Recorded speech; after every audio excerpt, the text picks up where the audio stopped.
राज्य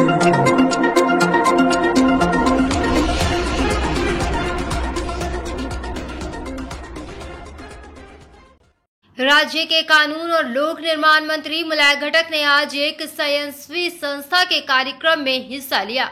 एकिदा नामक एक स्वयंसेवी संस्था की तरफ से महिलाओं को स्वनिर्भर बनाने के लिए सिलाई का प्रशिक्षण दिया जाएगा।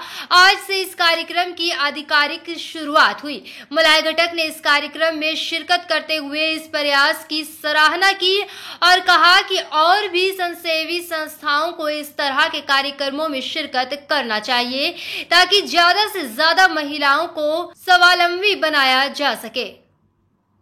বড় কাজ এই ধরনের কাজ আরো এনজিওরা যদি করে তাহলে আমি মনে করি যে একটাও মহিলা অন্তপক্ষে বাড়িতে বসে থাকার প্রয়োজন হবে না। কিছু না কিছু কাজ করে কিছু না কিছু উপার্জন তারা নিশ্চয়ই করতে পারবেন আগামী দিনে। এই প্রকল্পের জন্য যদি আগামী দিনে যে কোনো ধরনের সাহায্যের দরকার হয় আমি নিশ্চয়ই থাকবো। ভবিষ্যতে যদি কেউ করে তাহলেও আমি থাকবো। এইটুকু কথা বলে আজকে ইতিমধ্যেই অনেক আমাদের একিদা ওয়েলফেয়ার সোসাইটির পক্ষ থেকে বিনামূল্যে সেলাই শেখার এক জীবন প্রকল্প দিয়ে শুরু হলো সেলাই শেখা। এখানে প্রায় 70 জন ছাত্রী সেলাই শেখার জন্য আমাদের এখানে যোগ দিয়েছে। আচ্ছা, এর পরেও কি আর কি মানে সেলাই ছাড়া আর কি? হ্যাঁ, আমরা এই প্রথম মানে আমাদের সকলের সবারই অনেক স্বপ্নের ছিল যে যারা পিছিয়ে পড়া আমাদের যারা মেয়েরা রয়েছে যারা নিজেরা স্বনির্ভর নয় এখনও হতে পারেনি তাদের আমরা এই সেলাই শেখার মাধ্যমে স্বনির্ভর করতে চাইছি। এটা আমাদের এর আগে আমরা অনেক কিছুই করেছি। পুষ্টি বাচ্চাদের পুষ্টি হয়েছে, আমাদের শীতকালে কম্বল দান হয়েছে, বস্ত্র বিতরণ হয়েছে। এটা আমাদের একটা বড় প্রকল্প জীবন। তো এটা দিয়ে আমরা মহিলাদের স্বনির্ভর করার প্রচেষ্টা চালাচ্ছি।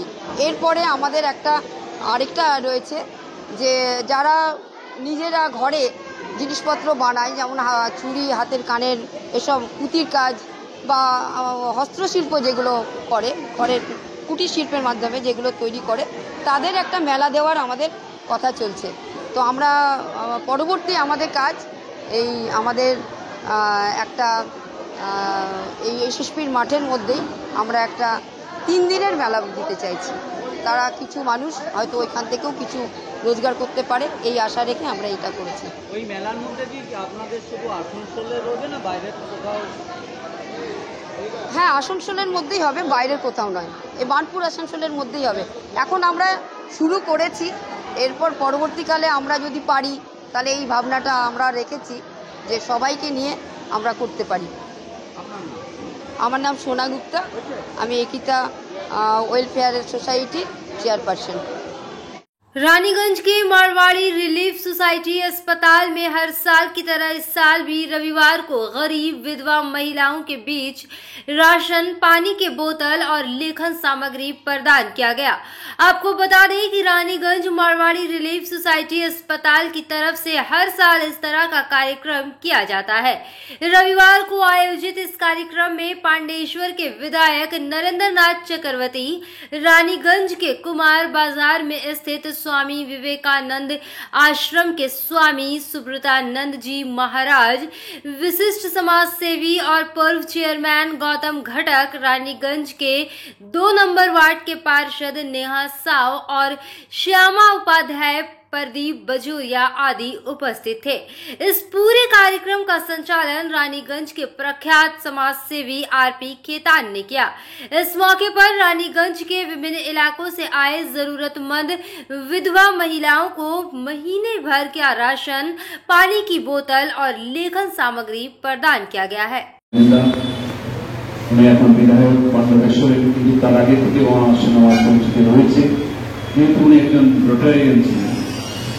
আমি রোডটি ক্লাব করতাম, উত্তরকে এর আগে বহুবার গেছি, ওনার সঙ্গে ওনার অনেক কথা হয়েছে এবং উনি সোশ্যাল কাজের সঙ্গে সবসময় তখন জড়িয়ে থাকতেন। যে ডান হাতে দান করলে মা হাত জানতে না পারে, তবেই সে দানে আপনার কাজ পায়। বলতে অনেক ধন্যবাদ। আমাদের দুজন কাউন্সিলর আছেন, শ্যামাবতী আছেন, আমার নেহা আছে, নেহা সাহ আমার ছোট বোন, আমার সঙ্গে এসছেন বীর বাহাদুর, আমাদের বগুড়ার প্রধান, অনেক ধন্যবাদ। আমার বন্ধু আমাদের বাজরিয়া জি আছেন, অনেক ধন্যবাদ, প্রদীপ বাজরিয়া, তাই তো? হ্যাঁ, আমার সমিতদা আছেন এবং আরো অনেক সবাই আছে, আমাদের যুব নেতা আছে, আমাদের সবাই মঞ্চে অবশিষ্ট আমাদের দীনেশ দা আছেন, দীনেশ বাজারজি, অনেক ধন্যবাদ। নমস্তে শ্রী নমো নমঃ। সবাইকে অনেক ধন্যবাদ এবং কৃতজ্ঞতা। দেখুন, বিভিন্ন বক্তার কাছে শুনছিলাম, আমার নিজের ফিলিংস। আমার তো মামা বাড়ি রানীগঞ্জে, খুব ছোটবেলা থেকে মারোয়াড়ি হসপিটাল মানে গরিব মানুষকে সাহায্য করার জায়গা, গরিব মানুষের সুস্থ হওয়ার ঠিকানা। আমার একটা ছোট্ট ঘটনা মনে আছে, আমি যখন ক্লাস 4-5 পড়ি, রানীগঞ্জ শিশু বাগানে ফুয়েল রিসার্চে যে কোয়ার্টার গুলো আছে সেখানে আমার বড় বাবা চাকরি করতেন। আমাদের বাড়িতে যে মাসি ছিলেন, রাত্রি 2টোর সময় খবর এলো মাসি মেয়ের বাচ্চা হবে এবং খুব কোথাও নিয়ে যেতে পারবে না। সেদিন এমন দিন, আমরা সবাই ছিলাম, আমার মা ছিলেন, আমার মামা আর মামি, তারা বিয়ে বাড়ি গিয়েছিলেন, আমরা এসে থেকে গিয়েছিলাম। আমার মনে আছে আমার মা সে সময় বলেছিল, একে কোন রকমের মানুষ হসপিটালে ফেলতে পারলেই সব ঠিক হয়ে যাবে। এবং রাত্রিবেলাতে একটা রিক্সাতে করে মা তাকে নিয়েছে, একা মহিলা মারের হসপিটালে এসেছিলেন এবং মারের হসপিটালে তারপর দিন দাঁড়িয়ে এই এলাকার মানুষের সঙ্গে মারোয়াড়ি হসপিটালের একটা কি সম্পর্ক ছিল। তো অনেক ধন্যবাদ এবং কৃতজ্ঞতা। আর একটা খুব সত্যি কথা, যে পশ্চিমবঙ্গে একটা সময় ছিল যে মানুষ খাবারের জন্য একটু চিন্তা করত। আপনার করোনা পিরিয়ড বাংলার মাননীয় মুখ্যমন্ত্রী অন্তত একটা জিনিস সিস্টেম চালু করেছে, কাউকে অন্তত খাবারের জন্য চিন্তা করতে হয় না। এভরি ফ্যামিলি যার রেশন কার্ড আছে তারা প্রত্যেকে এত খাদ্যশস্য পান যে আমি দেখেছি অনেকে বিক্রি করেন চাল। আমি মমতা বন্দ্যোপাধ্যায়ের সঙ্গে তাল মিলিয়ে মারোয়াড়ি রিলিফ সোসাইটি যেভাবে 350 মহিলাকে তারা কি বলবো। आसनसोल टीएमसी के कद्दावर नेता विशिवदासन उर्फ दासू को राज्य के पशु संसाधन विकास समिति का वाइस चेयरमैन बनाया गया है। इसे लेकर टीएमसी कार्यकर्ताओं और समर्थकों में भारी खुशी देखी गई। उन्होंने विशिवदासन दासू को बधाई दी, फूलों का गुलदस्ता देकर उनको इस नई जिम्मेदारी के लिए शुभकामनाएं भी दी और पटाखे फोड़े। समर्थकों ने बताया कि जिस तरह से विशिवदासन दासू के नेतृत्व में टीएमसी आसनसोल में संगठन को मजबूत कर रही है और चुनाव में अच्छे नतीजे आ रहे हैं, इसी का परिणाम है कि राज्य की मुख्यमंत्री ममता बनर्जी का विश्वास दासू पर बढ़ा है और इस कारण से उनको ये जिम्मेदारी सौंपी गई है।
भाजपा की तरफ से आज पूरे बंगाल के विभिन्न थानों में टीएमसी पर गुंडागर्दी और भाजपा कार्यकर्ताओं की हत्या का आरोप लगाते हुए विरोध प्रदर्शन के साथ साथ ज्ञापन सौंपा जा रहा है। इसी क्रम में आसनसोल साउथ थाने के समक्ष भी भाजपा नेता बप्पा चैटर्जी के नेतृत्व में विरोध प्रदर्शन किया गया।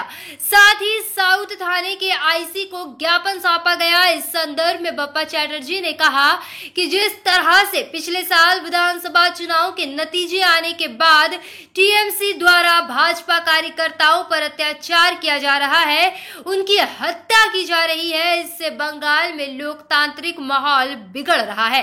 इसी के खिलाफ आज पूरे बंगाल में विभिन्न थानों को भाजपा की तरफ से ज्ञापन सौंपा जा रहा है।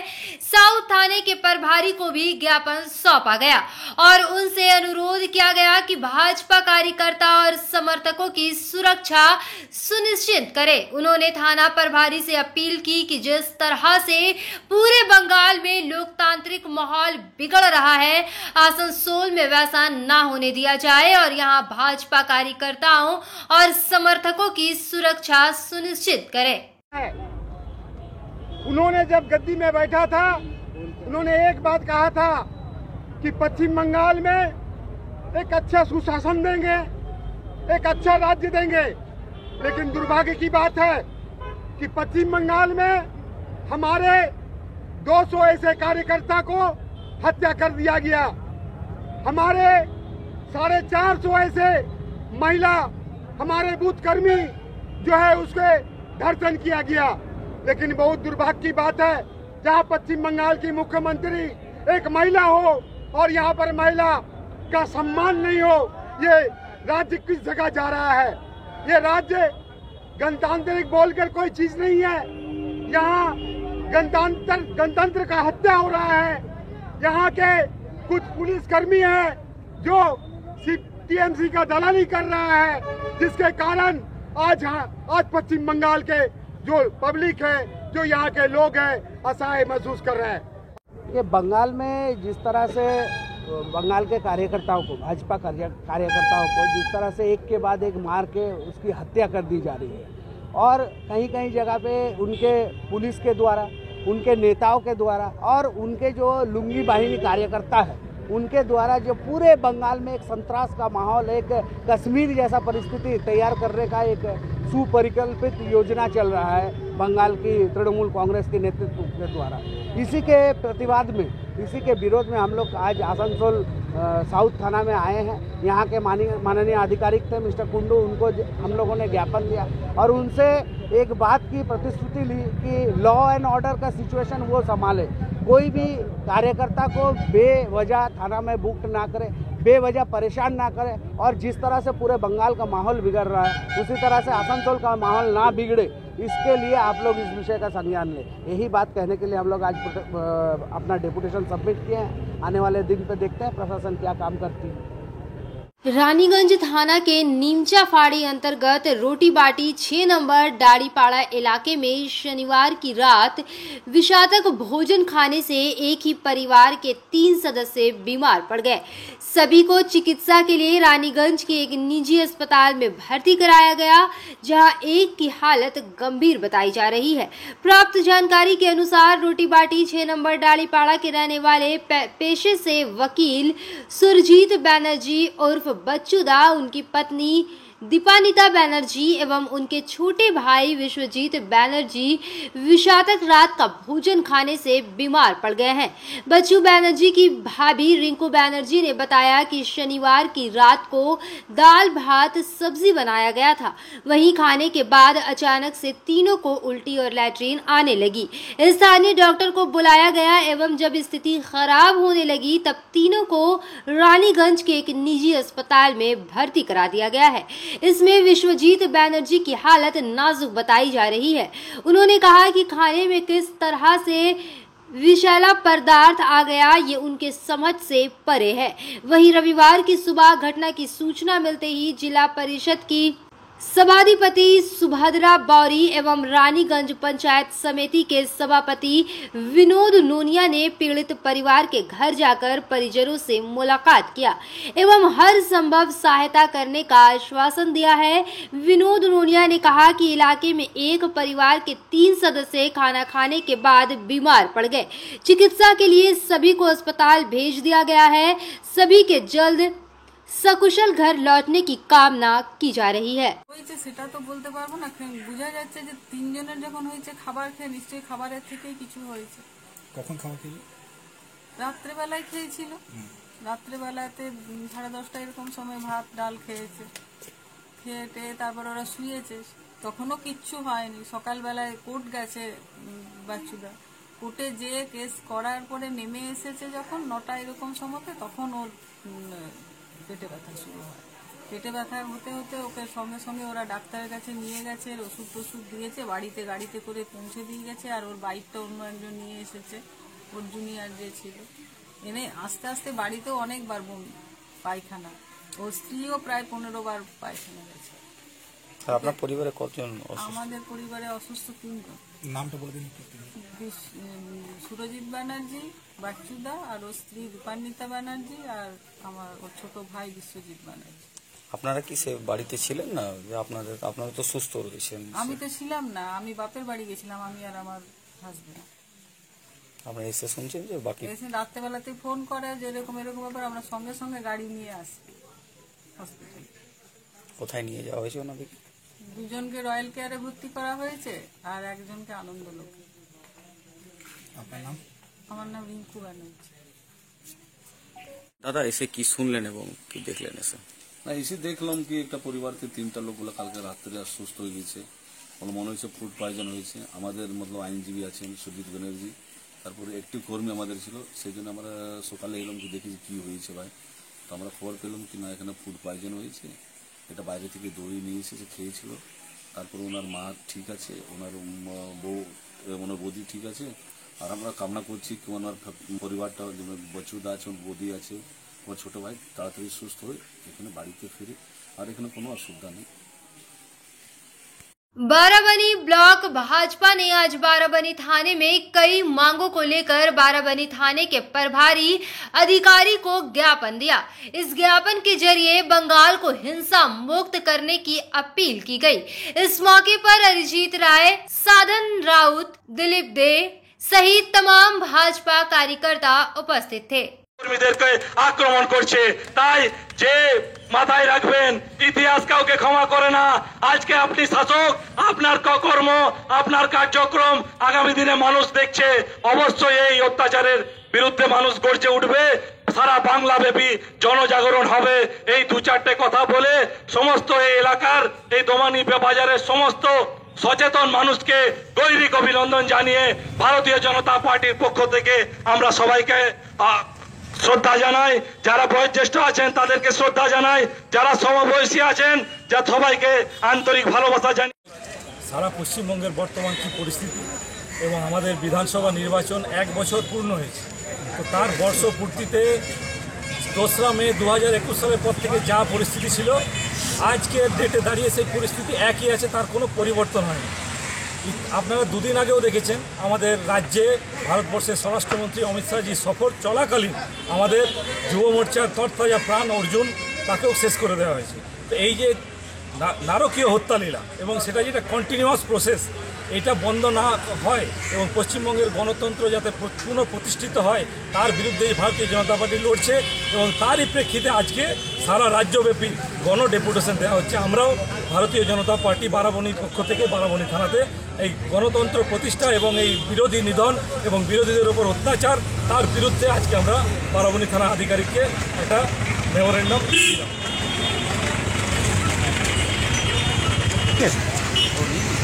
आने वाले 9 मई को कवि गुरु रविंद्रनाथ टैगोर की जयंती है। इससे पहले 22 तारीख को महान मार्क्सवादी चिंतक लेनिन का जन्मदिन मनाया गया।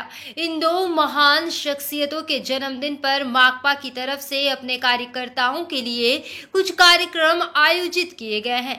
माकपा नेता पार्थ मुखर्जी ने कहा कि लेनिन और रविंद्रनाथ टैगोर की जयंती के अवसर पर सांस्कृतिक और राजनीतिक माहौल बनाने के मकसद से पार्टी की तरफ से छोटी छोटी सभाएं आयोजित की जा रही हैं। उन्होंने बताया कि पूरे जिले में इस तरह के कार्यक्रम किए जा रहे हैं। उन्होंने बताया कि इसके जरिए वे समाज में राजनीतिक, सामाजिक और सांस्कृतिक स्तर पर एक सकारात्मक संदेश देना चाहते हैं। সেজন্য বলবো যে মানুষের অংশগ্রহণ যেমন বাড়াতে হবে, দলীয় স্তরে আমাদের উৎসাহ সৃষ্টি করতে হবে। একটা সিদ্ধান্ত শুধুমাত্র কাগজ পড়ে গেলে চলবে না। কেন এই সিদ্ধান্তটা নিয়েছি তার পার্সপেক্টিভ তোমাকে হচ্ছে যে ব্যাখ্যা করতে হবে। জনগণের কাছে আমার সিদ্ধান্তকে তুমি যদি ব্যাখ্যা করতে না পারো তাহলে সেটা কখনো জনগণের সিদ্ধান্তে রূপান্তরিত হতে পারে না। জনগণ কারোর কেনা গোলাম নয়। জনগণের উপরে বিশ্বাস এবং আস্থা দুটোই অর্জন করতে পারলে তবেই জনগণ। মানুষ আমাকে সমর্থন করছে না এই কথাটা যদি সত্যি হয়, আমি মানুষের কাছে যাচ্ছি কিনা সেটা আরো বড় সত্যতার সঙ্গে নিজেদের আত্মমূল্যায়ন করে দেখতে হবে। এটা তো আমাদের কাছে একটা অত্যন্ত সাংগঠনিক এবং বৃহৎ কথা হিসেবে আমাদের সামনে হচ্ছে যে আসছে। আমি আমার বক্তব্যের সবশেষে দুটি কথা বলবো। আমাদের পার্টি যে আইডিওলজিক্যাল ডকুমেন্ট এবং পার্টি কর্মসূচি যে অ্যামেন্ডেড হয়েছিল 2000 সালে এবং পরবর্তীকালে আমাদের পার্টির আদর্শগত দলিলও তৈরি হয়েছিল, সেই আদর্শগত দলিলের প্রধান দুটি বিষয়ের উপরে জোর দেওয়া হয়েছিল। একটা যে লিঙ্গ বৈষম্য, সেটা হচ্ছে মহিলাদের participation, women participation within the Democratic movement. অর্থাৎ মহিলাদের যদি পার্টিসিপেশন তুমি যদি গণতান্ত্রিক আন্দোলনের মধ্যে দিয়ে তুমি যদি ডেভেলপ করাতে না পারো তাহলে সমাজের একটা বড় অংশ কিন্তু অন্ধকারের দিক হচ্ছে পড়ে থাকবে। আজকের দিনে যা নারী আন্দোলন ডেভেলপ করছে, সেই নারী আন্দোলন ডেভেলপ করারও মধ্যেও একটা বিচ্যুতি লক্ষ্য করা যাচ্ছে। সেটা হচ্ছে আমি মহিলা, আমি পুরুষ বিদ্বেষী না। আমরা একই সঙ্গে সমান সমান ভাবে সমতা, এই যে অনেকে বলে নারী নির্যাতনের পক্ষে বিপক্ষে প্রস্তাব, নারী মানেই নির্যাতন, এই শব্দটা যুক্ত হয়ে যাচ্ছে। আসলে তা নয়, লিঙ্গ সমতার সপক্ষে আমাকে লড়াইয়ের একটা প্রতিষ্ঠা করতে হবে, অধিক দায়িত্ব দিতে হবে। যারা পরিবার চালাতে পারে এত সুন্দরভাবে, তারা একটা পার্টি ব্রাঞ্চ, একটা এরিয়া কমিটি আমাদের চালানোর ব্যাপারে তারাও কিন্তু একটা বড় ভূমিকা নিতে পারে। তাদের ভূমিকা বাদ দিয়ে আপনি চালাতে পারবেন না। এইটা কিন্তু সমাজে নারীদের প্রতি যে নির্যাতন আজকে চলছে তার অন্যতম কারণ। নির্যাতন করা যায় এই বিশ্বাসের উপরে দাঁড়িয়ে নির্যাতিত হচ্ছে, সরকার সেটাকে সমর্থন করছে। সরকারি দলের মদতপুষ্ট হলে সে বেঁচে যাচ্ছে, সেখানে নারীর অধিকার কিন্তু স্বীকৃত হচ্ছে না। নারীর অধিকার কিন্তু স্বীকৃত হচ্ছে না।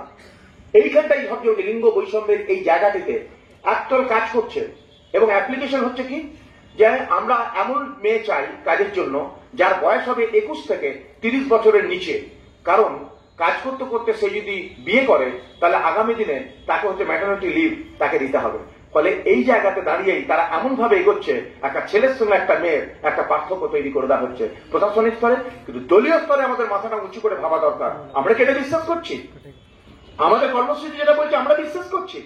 আমরা কি সাহস করে তাদের হাতে দায়িত্ব ছাড়ছি?